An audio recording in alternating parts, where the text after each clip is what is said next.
Now, another thing you also want to consider is the age of your client.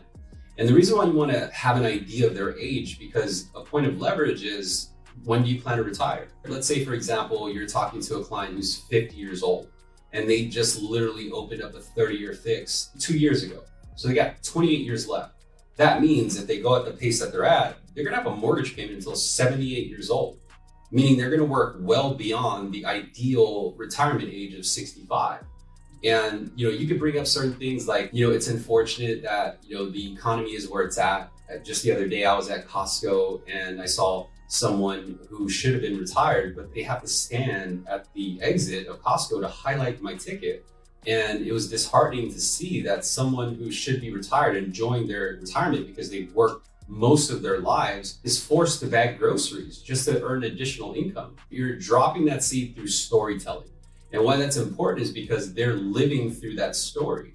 And so you have to understand that, because if in the event they tell you they don't want to go back to a 30-year, or they don't want to increase their debt or their loan amount, you have to look at their age. And if they're at 60 years old and they have a 30-year fix, and say, well, if your intent is to really have this house paid off by the time you're 90, right, then more power to you. But again, when you have that information, you're able to voice it and they can hear it and digest it in a completely different way. Oftentimes it's something they never really thought about.